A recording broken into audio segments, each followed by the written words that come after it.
This meeting to order of the Amador County Board of Supervisors. And we'll mind standing for the Pledge of Allegiance. Pledge allegiance to the flag of the United States of America, and to the republic which stands one nation under God, indivisible, with liberty and justice for all. Okay, there was no closed session today, so there'll be no information. On to public matters not on the agenda, discussion items only, no action to be taken. Any person may address the board at this time upon any subject within the jurisdiction of Amador County Board of Supervisors. However, any matter that requires action may be referred to staff and/or committee for report and recommendation for possible action at a subsequent board meeting. Please note there's a 3-minute time limit. Any public comment? Yes, I have one item. We lost a longtime resident here recently, Gary Gladen. Gary was a true patriarch of his family and took good care of his family, and sorry we missed him. I'd like to ask for a moment of silence. May I add one more to that? We also, up the upcountry, lost Bud Inman. He was the pastor at the Pine Grove Community Church. And I totally agree with you on Gary Gladen. When we both attended their memorial service, it was a wonderful thing to see the outpouring for this family at that meeting. So if you wouldn't mind bowing your heads for a moment of silence.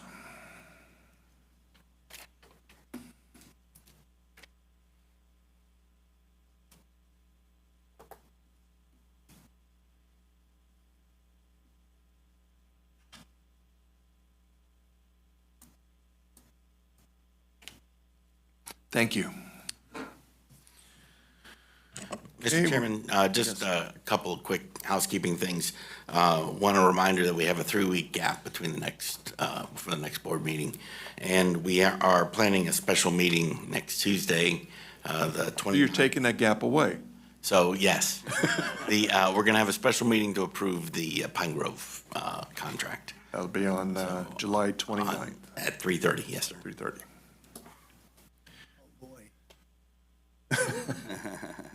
Okay. Do I hear a motion? Question on that, Chuck. Is there any way, would it be possible to make that 4 o'clock maybe? We can talk about it. Yep. If that's okay with the rest of your compadres right there. Yeah, it's fine with me. I think we're looking at maybe having a land use meeting like 2 to 4. That was kind of tentatively scheduled too. We saw that there, yeah, we figured we would move that if needed, but if the board is okay with 4 o'clock, then we will make it 4 o'clock. 4 o'clock's fine. 4 o'clock? Supervisor Epperson? Yes, I'm good, yeah, thank you. Okay. Supervisor Carnell?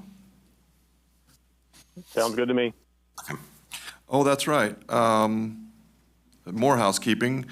Pursuant to Government Code 54953, Supervisor Carnell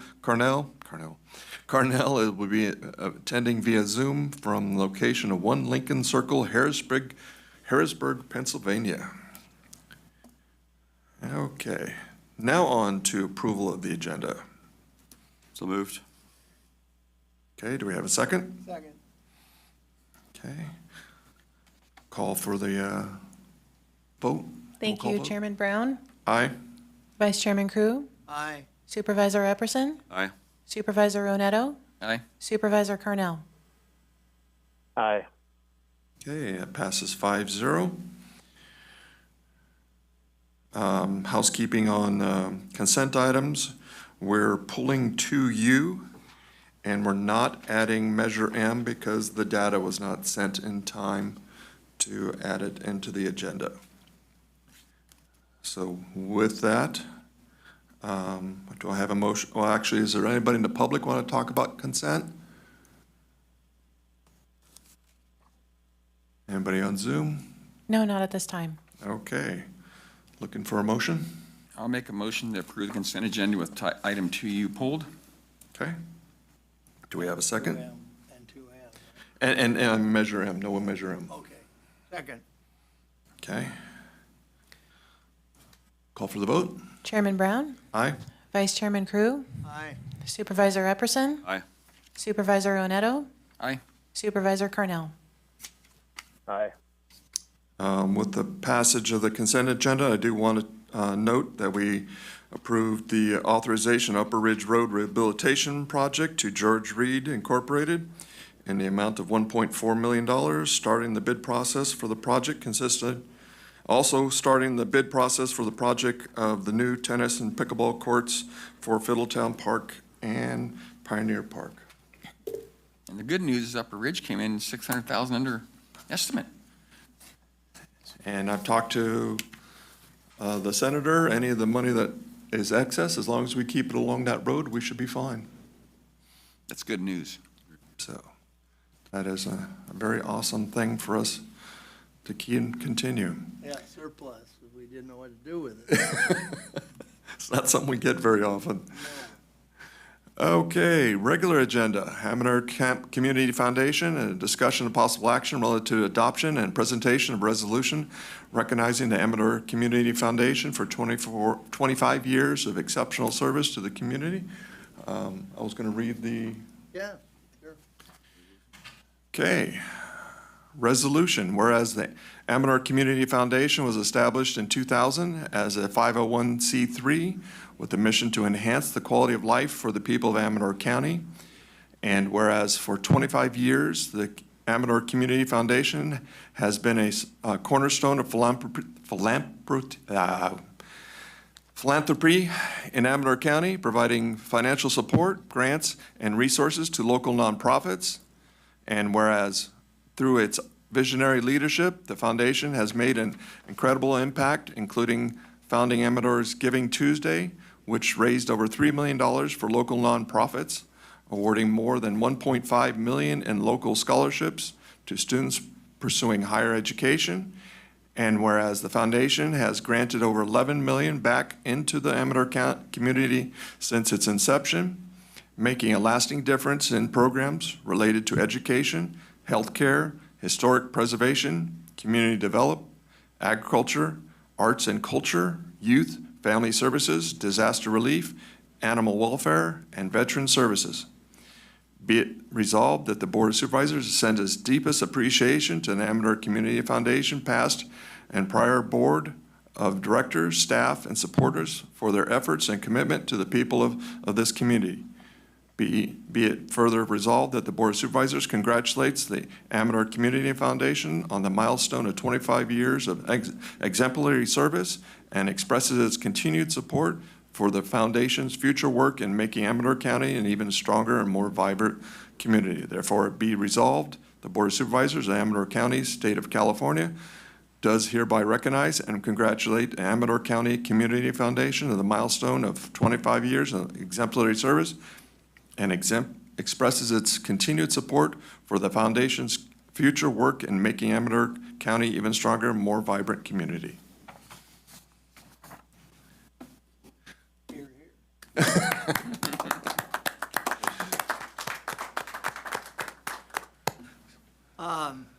Most of you probably know, I've been a member of the Community Foundation. I wasn't there at the start, but I got there about 5 years in. And I always tell this story. They got a grant to get us started, a Packard grant. And there was these great ladies, Marie-Louise Sawaja, Marge Gouletz, and on, who were on the board. And I came in from changing tires all day because my friend Stan Lukowitz thought this would be a good project.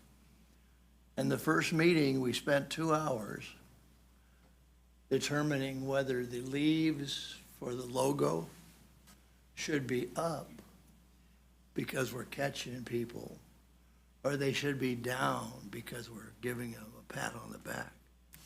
And I walked out of there thinking, what did I get myself?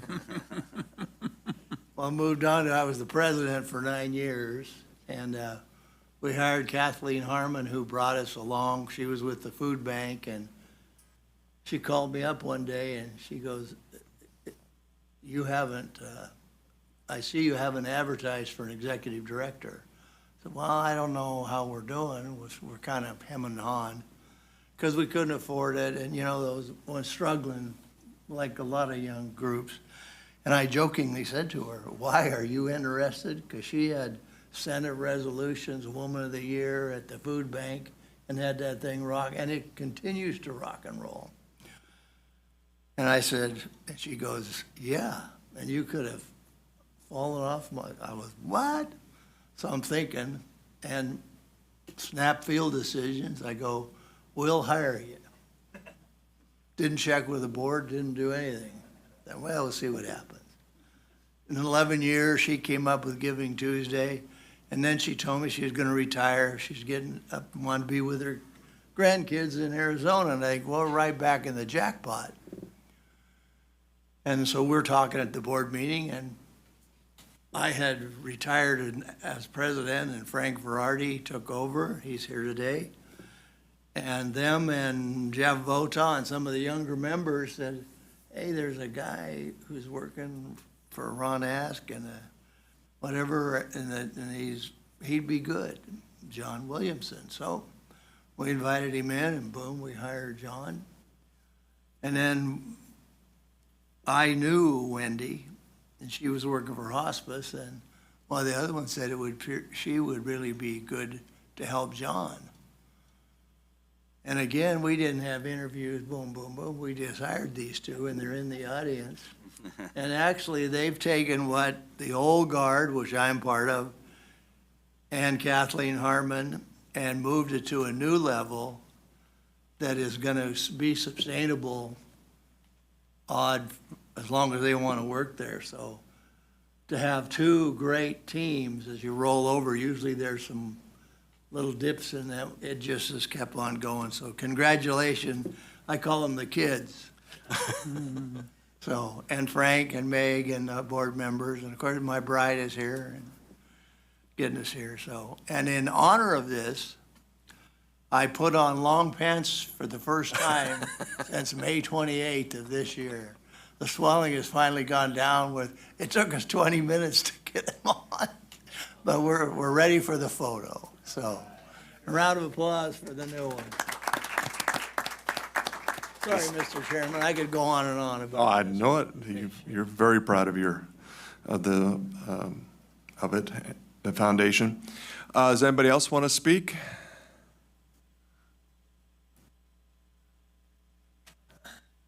Right here? Do I Please. come up here? Okay.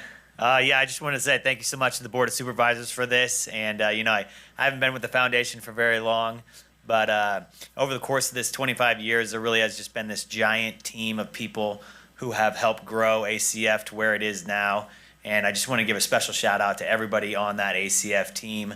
And, we are just excited to continue to grow this foundation and help the community in a variety of ways. So And thank would you you so mind much. saying your name and? Oh, I'm sorry. My name is John Williamson. I'm the executive director for the Community Foundation. Thank you. Thank you, Appreciate it. Congratulations. Yeah, I'd like to weigh in with my 2 cents. The leadership has been very good. I've known John since he was a little guy, his family. And I think the Community Foundation was a great concept because what it does too is it helps people that want to donate, and it makes it so it's a tax deduction, which people do like that. They like to help their community, but they also like a tax deduction. And one day, just for kicks and grins, I was looking around and I looked at what the people in Amador County gave per capita compared to some other areas that are quite wealthy, what they gave per capita. And Amador County and Amador Community Foundation, it's kind of like the little train engine that could. So yeah, I think it really reflects on the community and it reflects on the foundation, the work they've done. So I think it's been a great thing for the community. So I appreciate all your work and the work of your predecessors.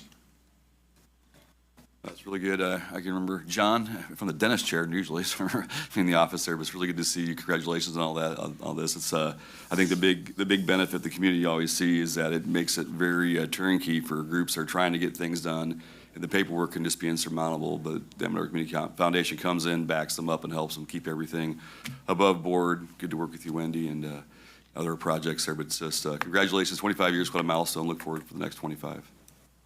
Very much so. And for the upcountry, your assistance to the Wood Angels and other projects up there, it is so much appreciated. So it's definitely something, hopefully we can keep everything going, and, I think you guys can. With that, do we have anybody from Zoom that want to say anything? I don't see anything. Did we lose Supervisor Cornell, or is he still there? He's still on. Okay. I'm here. Do we, can I have a motion to accept this resolution? So moved. Okay, Supervisor Crew Second? and Supervisor Neto, call for the vote. Thank you, Chairman Brown, Aye. Vice Chairman Crew, Aye. Supervisor Epperson, Aye. Supervisor Oneto, Aye. Supervisor Cornell. Aye. Okay, passes 5-0. Okay, photo op time with right. pants. All right.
Pomp and circumstance, always a good thing.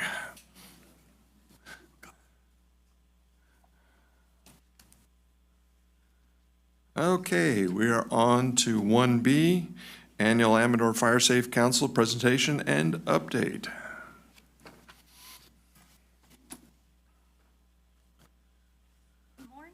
Morning. Morning. Morning.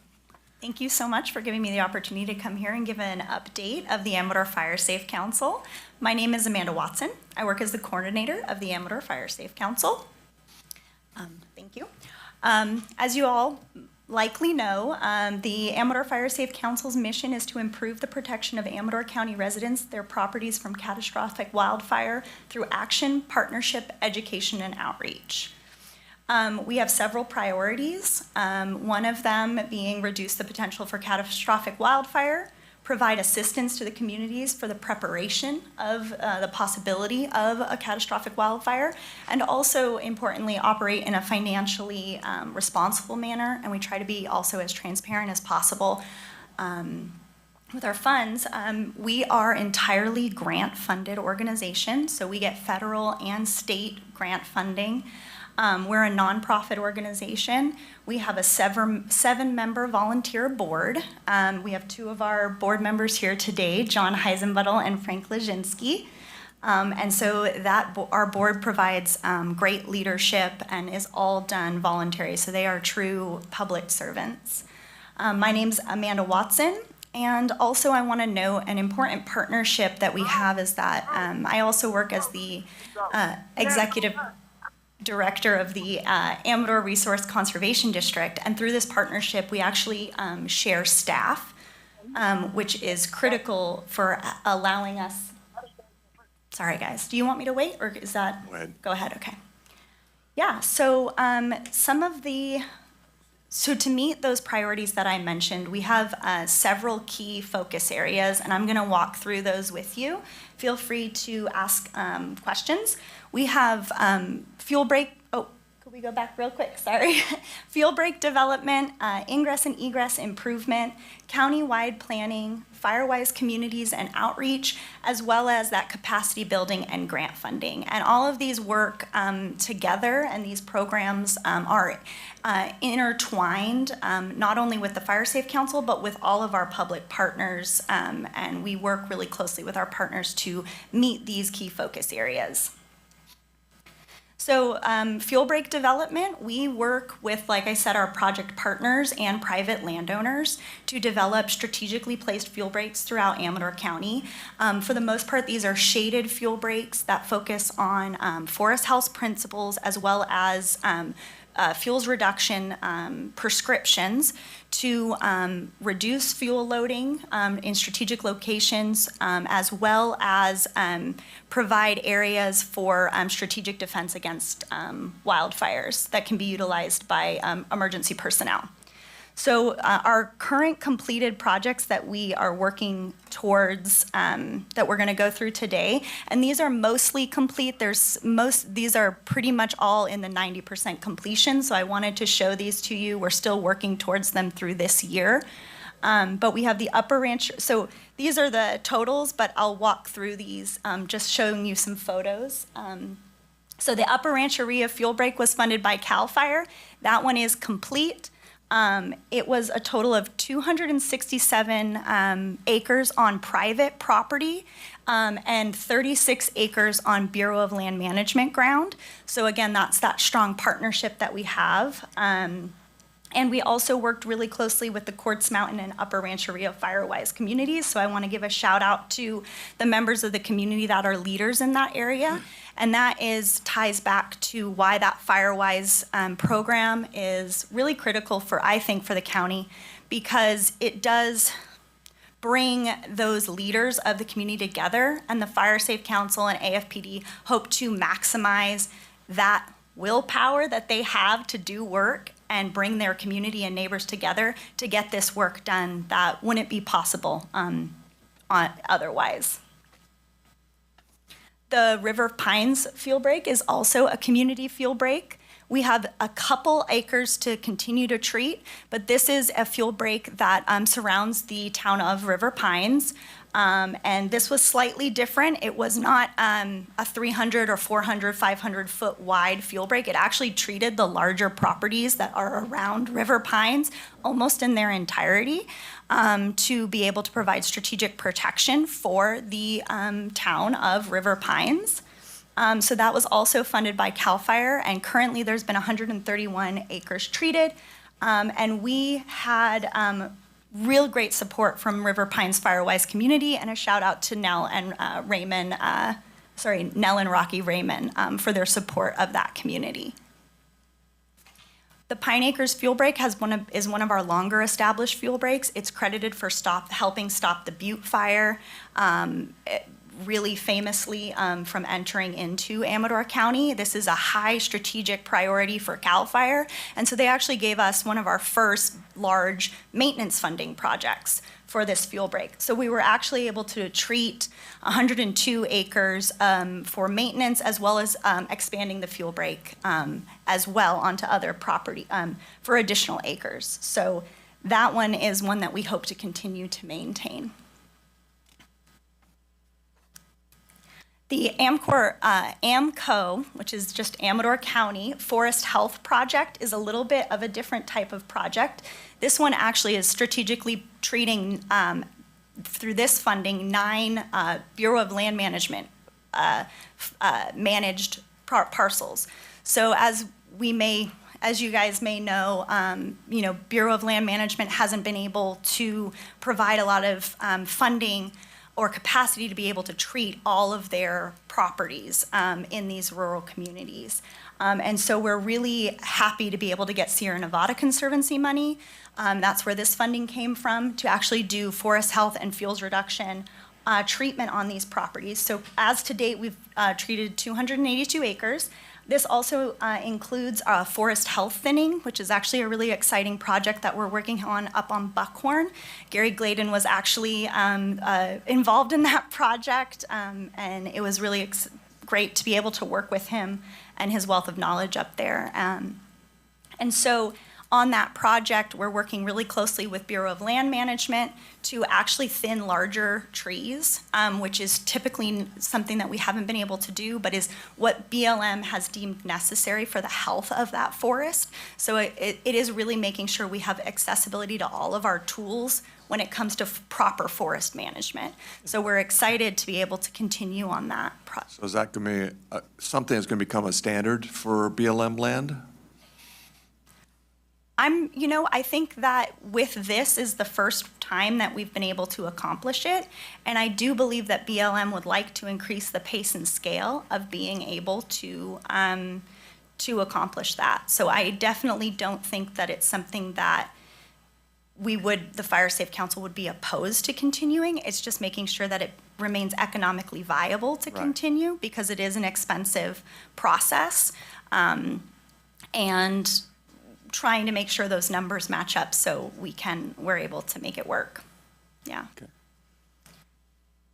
I do also want to mention on that project, there has been on the BLM ground, with working on BLM ground and private property, there's lots of interesting issues we run into, and there was an issue up there of a trespass on BLM ground. So there are issues where people build properties outside of their property onto BLM. So there are areas that are within there that we're actually unable to treat, and we won't be able to go back to treat because of that issue, but BLM's going to be taking the lead on addressing those issues. So it's just one of those, again, whenever you're working, these kind of issues pop up, but working with partners and having those relationships that the Fire Safe Council's developed helps us move through those, so.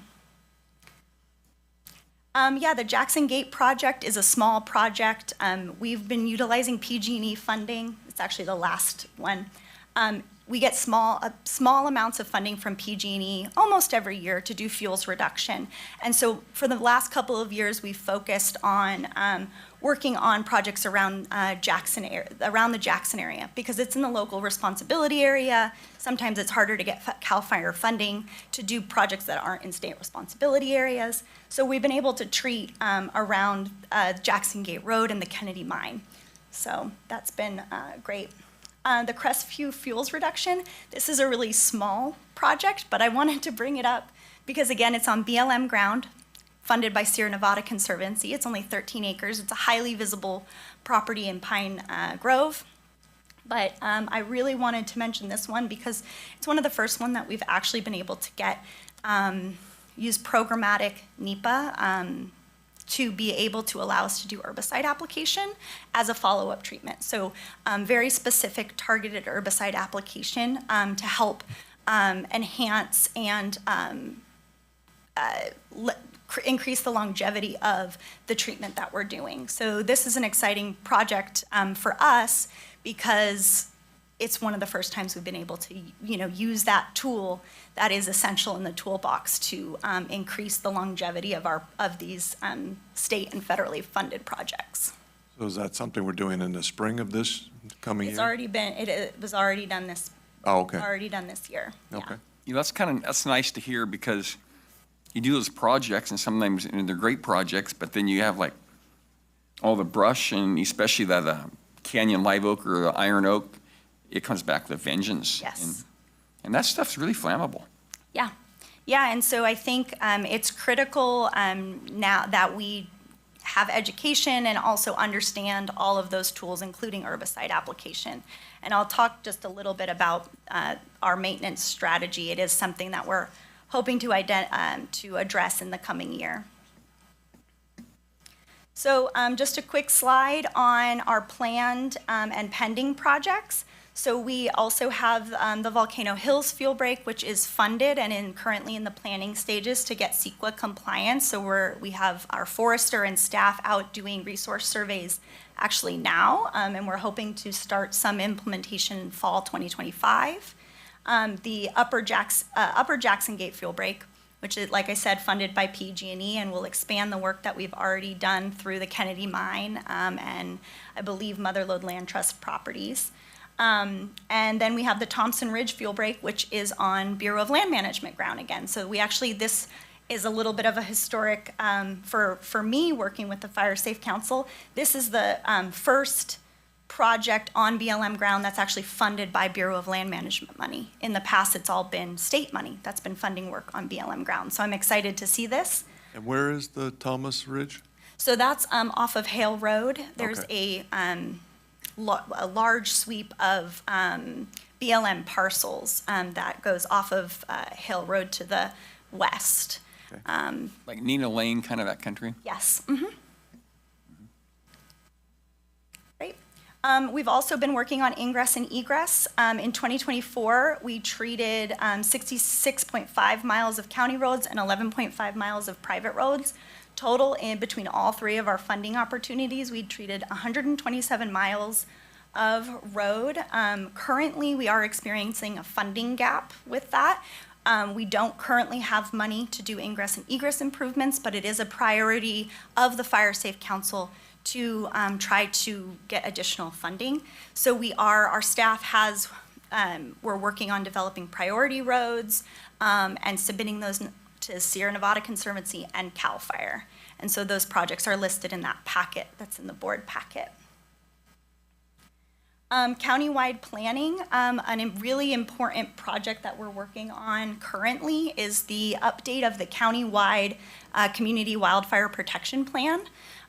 We are working with a steering committee. You can see all the members listed there. We have CAL FIRE, we have a member of the Sheriff's Office, AFPD, AWA, as well as our Fire Safe Council board member, Susan Peters, working towards, we have a contractor or a consultant on staff that we've hired to help us through the CWP planning process. So in the near future, we'll be reaching out to stakeholders to take part in a working group. And so there'll be regular meetings with working group members to develop the CWPP. And we really developed this to be incredibly integrated into the community. We want this to be seen as a real resource for our community that represents the needs when it comes to community wildfire protection. So we are hoping a really robust outreach process there. And that funding is actually also funded by the Bureau of Land Management grant that we received. And we're hoping that we're going to have that completed by April 2026. So that's really exciting. We're on other community or countywide planning that we're going to be focusing on in the coming year is wildfire planning and mapping.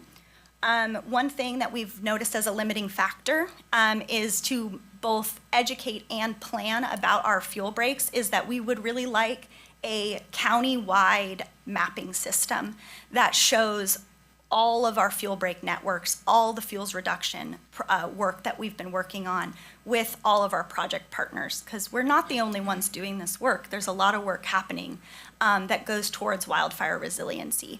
And so to be able to be strategic, we want to be able to bring all our partners together to be able to show that so that we can plan efficiently and effectively. So that's a huge part of what we're hoping towards, of bringing that expertise to the Fire Safe Council, as well as coordinating that effort with our partners. Strategic fuel break maintenance as well is another thing that we're going to be working on. We're going to be developing our maintenance protocol as well as our monitoring protocol for our fuel breaks. As Supervisor Oneto pointed out, the maintenance of these fuel breaks, vegetation grows back. We all know how quickly toyon can sprout back up, and also invasive noxious weeds in our fuel breaks as well can be an issue. So being able to monitor those effectively, have a protocol for that, and then a strategy of when we're estimating funding is going to be needed.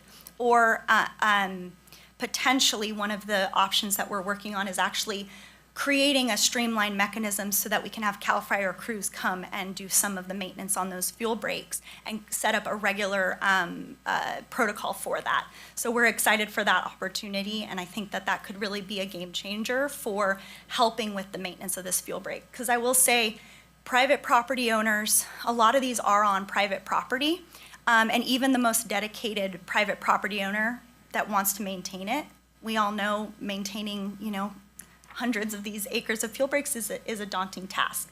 So being able to provide assistance with maintenance in education, technical assistance, as well funding when necessary will be critical for the success of these fuel breaks long term. FireWise community highlights. We have now 37 FireWise communities in Amador County. And in the last year, 2024, we've assisted 7 FireWise communities to become FireWise communities. We've also developed an interactive web map so that people can actually go and find their neighboring FireWise community, their contact information, and actually see if their parcel is part of a FireWise community. This can also be helpful for insurance agents because there is a discount associated with being a part of a FireWise community. And then at the bottom, I wanted to just mention in 2024, we did the calculations. The risk reduction expense investment directly funding that was put on the ground was $1.6 million through Amador County, through the FireWise communities and assistance that we provided to FireWise communities. There was a total of 34,655 hours dedicated and matched by landowners to provide work, to do fuels reduction work and invest in their communities, which added an additional 1.3, I believe, million dollars of match funding through hours, just to show the scale and scope of when you're getting these FireWise communities together and having a targeted focus of fuels reduction, what that return on investment can be. This is a screenshot of that mapping system that's on our website.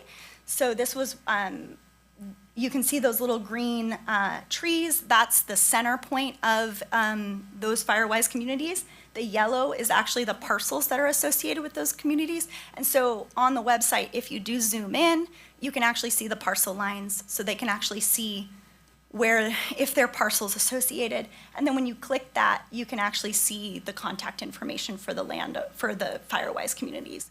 So this was just a tool that we decided it would be helpful to foster that community connection, so that they have that information on hand. Who are those leaders in their communities that are helping with these processes? Yeah, and so I do want to just note that we've worked really closely with AFPD, Amador Fire, throughout the FireWise program. And so Kayla Dale is now the FireWise coordinator. And so they will be taking the lead on working with communities to help FireWise communities. And the Fire Safe Council's lead, as it has been, and what we really feel our niche is working with established FireWise communities or road associations or groups of organizations, even if they haven't gone through the FireWise community group process, is to help them look at what they want to do on their property, what they want to do on their communities, and help them do the planning to develop strategic projects that help not only one parcel, but a community as a whole. Help them potentially get funding and provide technical assistance and information on what type of work they might want to accomplish. So this last part is the capacity building and grant funding. In 2024, our total expenses were $2.1 million. 81% of that went directly to contractors for work on the ground. So that's not including any of our overhead at all. That's directly on the ground to work done. 11% is that contracted staff. So that's staff time that gets paid to the fire or the RCD to cover project management, finance management, all outreach staff. That's pretty good numbers. Yeah, I'm pretty proud of of this slide here. We really are looking. I think when you add it up, it's like 18%. I think is not spent directly on the ground, and that also includes all of our capacity building. That includes our coordination. So all the work that we do to manage these projects is included in that 18%. It's not included in the 81. The 81 is literally on the ground work. So I do like that slide because I do think we're fairly efficient in getting this work done, and it's a goal to be transparent about that. So lastly, these are our grant applications. As I said, we're grant funded. And so it is a really busy grant season because there's been a lull in grant opportunities for a while now from the state as well as the federal government. And they're all actually, many of them are actually all opened in July and due in either tomorrow or early August. So we've been really busy.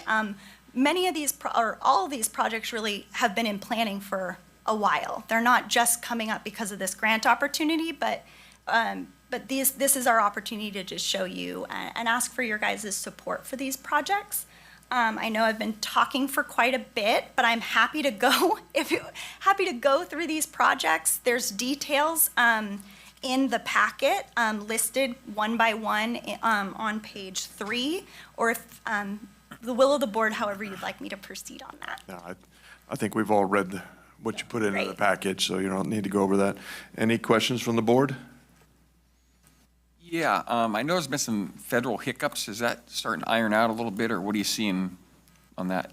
Yeah, and I think hiccup is a good description. I will say that being grant funded, our strategy had been prior to January of this year really to start shifting our focus to federal funding. And so we were a little off kilter with the federal freezes, but knowing that this work that we're doing is bipartisan work, we really feel that the current administration does value the work that we're doing with fuels reduction, and so it really was just the bit of uncertainty, but right now we're looking, and that's one of those things, the notice of funding opportunity that we're applying for now was released in January and frozen. And so it's then popped up again now because things are finally starting to move again between now and January. That's good to hear. Yeah, so it is, I would say hiccup as far as most of the work that the Fire Safe Council does. Just a little bit of a delay. I mean, the handwriting's on the wall. I mean, Mother Nature is, hey, we all love Mother Nature, but it's not always kind. Yeah, And yeah. we need to take, as a society, we need to get more proactive in being prepared for fires, because it's part of life, and if we don't do mastication, forest management, we've seen what happens. Yeah. Supervisor Crew? I might have a comment more than anything. We had 2 home run hitters for helping the people of Amador County Community Foundation, and now these guys. That's it. Congratulations. RCD also. Yeah, well, Thank you. I would fire-wise the whole thing. Yeah. Commendable. Thank you so much. Amanda's I'd say- in charge of both of them, so. I'd agree with that. Amanda's done a great job, and I think also your board, you couldn't hire a better board with money. Could not. They do it for free. So, I see Mr. Lachinsky and Mr. Heisenbuttel, and there's been some others, like Pat Minyard was really active for a lot of years, and I think, John, your wife was on there too, isn't she? And so I mean, you've got some very talented people, and Yes, I appreciate everybody's efforts. thank you. Still want to put my half cent in there for my Jeff's Pile 2.0, so whenever we can start working on that, it would be, I want to try to get with BLM this fall and see what we can possibly do with that, and see what type of funding we can go for, because it's just, to get rid of the green waste off of private properties and have them haul it to a central place would be an awesome thing, so. Yeah, and just to touch on that, I know I'm here with the Fire Safe Council, but I also do represent the Resource Conservation District, who's the lead on the chipping programs. Right. And there's multiple, we're putting in for 3 different funding opportunities to apply for green waste disposal. So we're really excited to continue to work on that. And we know it's a huge priority for the county to, again, try to catalyze that effort. Landowners want to do work, but there's those obstacles. So how can we, as public servants, address those obstacles to help them do the good work on their property? I've already had partial conversations with BLM and Great. right across the street from the Pioneer Park where they've done you guys have done all this wonderful work, is possibly using that for a secondary down the road thing. Super And excited. that'd be just awesome. Yeah, super excited for that coordination. You know, Amanda, you don't happen to know, by any chance, offhand, where things are as far as CAL FIRE doing their split fire zone, as far as like being able to burn? No, but I can look into, I'll contact them. I think I might know, because it's something we really need, is having that split zone, because people up in like Silver Lake and Kirkwood, they'd like to be able to burn, but times they can burn, then, you know, the fire season's on them. And so they got snow up there, and the fire season's, Yeah. burn season's ended. right. I had another question. Of course. Maybe educational more than anything. You said your board had started to lean towards more federal funding. But is that limited then all to just BLM land, where the CAL FIRE funding, which is the, what is it, SRA area? Yeah, and so just a little background. I know I kind of threw that out there. Prior to Prop 4 being funded, we were looking at the landscape of state grant funding not being as favorable, of being able to continue the as robust in the what we'd like to see, the pace of scale of our work. So that's why we were looking at federal funding opportunities. But actually, many federal funding opportunities do not limit only to federally managed ground. And even one of the grant applications that's in this proposal is BLM funding for BLM properties, and then adjacent, strategically adjacent or nearby properties that are adjacent to that provide strategic value. So BLM, even though they have lots of land to manage, are willing to also potentially fund work outside of their federally owned property. So we do know that federal funds can be used on private ground and state-owned ground. Yeah. I know the RCRC, we were there a while back, asking for $1 billion for prop fund for the Eastern Sierra, so hopefully that comes through. It sounds like it may be, so that's good. Yeah. And you mentioned invasive species. Do you target those particularly? I know I was on the tour around. It seemed like you guys were actually going after quite a bit of different things that aren't supposed to be there and trying to remove them. Yes, yeah. So those noxious weeds are, I think, Scotch broom particularly is one, or Scotch, French, Spanish broom. Those brooms. Tree of Heaven, too. Tree of Heaven is one that, actually with the Resource Conservation District, the Ag Commissioner recently received funding, and so we're hoping to tie, again, that coordination piece really is where I think our organizations, the RCD and the Fire Safe Council, really have a lot of strength. We are in the same building as the Ag Commissioner, so we meet monthly with them, also with the NRCS, about how we can coordinate those projects and leverage that amount of money that the Ag Commissioner got with other federal and state fundings to make those more robust programs. So yeah, and Tree of Heaven Scotch broom is just, in the Buckhorn area, is just Yep. expanded immensely. So that's a wild thing. Okay, is there any questions from the public? Any statements from Zoom? Not at this time. Well done presentation, I appreciate it. And I hope we keep in good coordination with everything that's going on. I think also, do you want us to have a vote on those letters, maybe? The letters of support? Okay. I missed that. but I make a that's- motion to approve the letters of support. Okay. Motion by Supervisor Neto, second by Supervisor Crew. Call for the vote. Thank you, Chairman Brown. Aye. Vice Chairman Crew. Aye. Supervisor Epperson. Aye. Supervisor Oneto. Aye. Supervisor Carnell. Aye. Okay, Thank you so much. thank you. Right. Okay, we're on to 1C, General Service Administration, transfer of $80,000 development impact fees to the city of Ione for the Howard Park Horse Arena and the pickleball courts. Suggested action is adoption of proposed resolution. Yes, good morning, GSA Director Glenn Spitzer. The item is a request from the city of Ione for $80,000 from the pre-2020 Park and Rec Development Impact Fee Fund, which Mitigation Fee Act requires that, or encourages counties to expend the money as soon as they can on qualifying projects. And these are qualifying projects.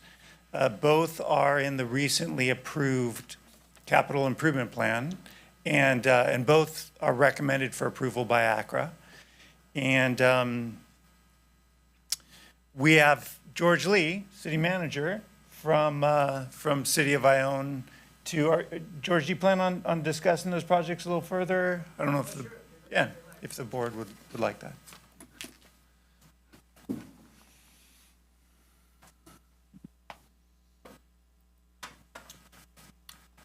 Thank you, George Lee, City Manager of Ione, Chairman Brown, Vice Chairman Crew, and Supervisor Oneto, Supervisor Epperson, and Supervisor Carnell.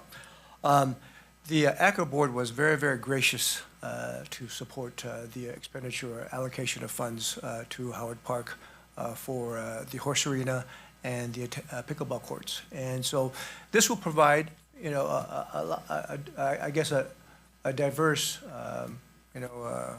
more diverse events for Howard Park in terms of pickleball courts. I think everyone knows pickleball courts is on fire everywhere, and so it would allow us to convert one of the tennis courts to 3 or 4 pickleball courts.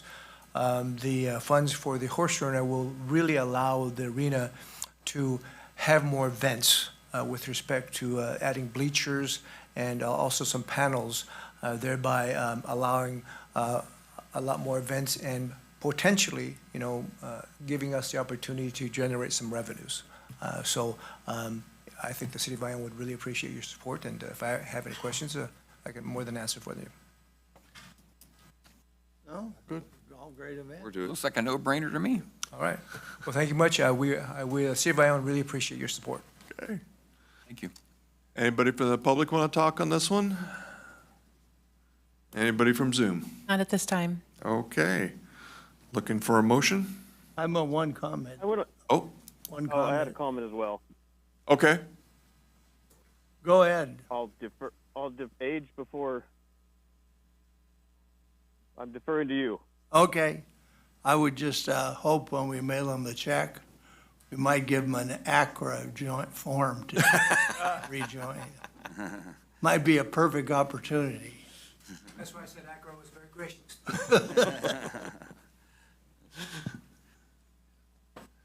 I just wanted to add, I'm wondering if we should start a conversation about maybe temporarily suspending these fees on our building permits, because it's been a challenge to spend the money. I don't think it was a good look that some of the projects were rejected. The money was rejected multiple times, and I think I know for me, my wife and I, we were in our 30s and we wanted to build a home, and when the fees were suspended temporarily for the first 30 building permits that were submitted, that was the catalyst that caused us to build our house, or allowed us to. So I think it can save people $4,000.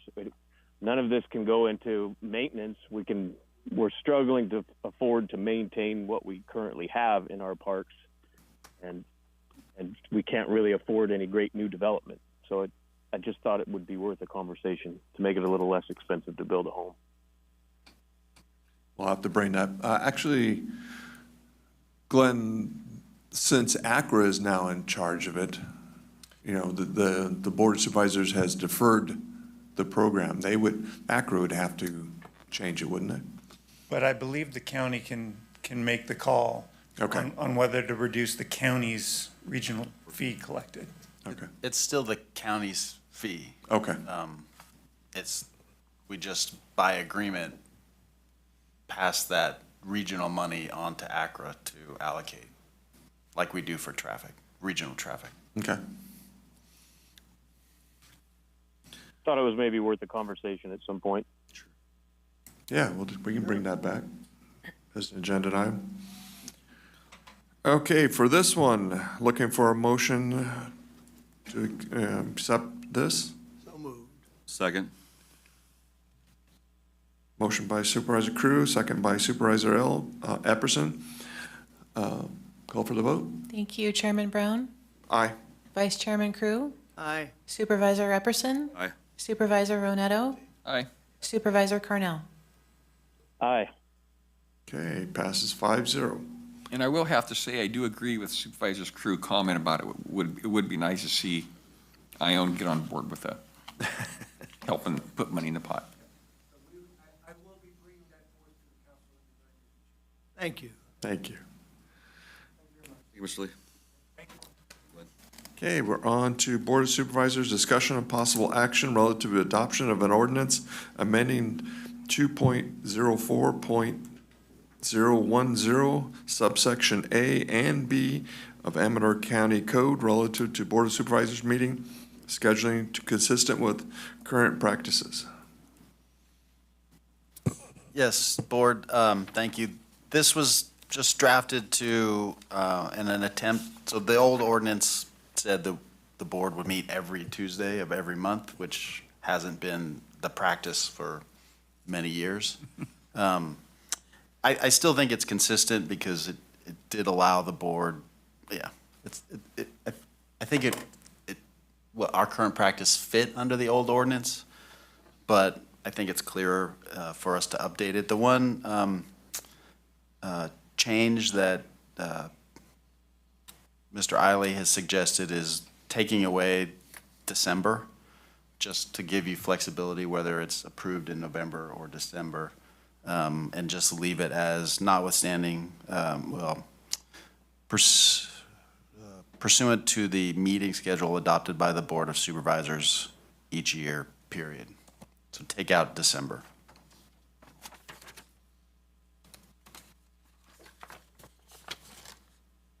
And do we need anything in there about special meetings or? Special meetings are, this is just, the Brown Act requires an ordinance to, for the regular meeting.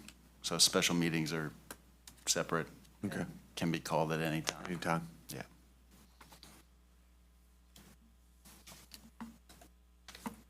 Supervisors? Looks fine to me. Good. Supervisor Cornell? Looks great. Public, Okay. public comment? Public comment? Anybody on Zoom? No, not at this time. Okay. Call for a motion. I'll move to approve with the proposed change from council. Second? Okay. The action, well, with the change should be to waive the reading Okay. of the proposed ordinance and schedule for adoption at the next board meeting. Okay, so moved. Find the second. Okay. Call for the vote. Thank you, Chairman Brown, Aye. Vice Chairman Crew, Aye. Supervisor Epperson, Aye. Supervisor Ronetto, Aye. Supervisor Carnell. Aye. Okay, we're on to the last item, 1E, approval of the meeting minutes. Do I have a motion? So moved. Okay. Second by Supervisor Crew. Motion by Supervisor Epperson. Call for the vote. Chairman Brown, Aye. Vice Chairman Crew, Aye. Supervisor Epperson, Aye. Supervisor Ronetto, Aye. and Supervisor Carnell. Aye. Okay, this concludes the Board of Supervisors meeting, but we will reconvene, our next meeting will be July 29th at 4 o'clock.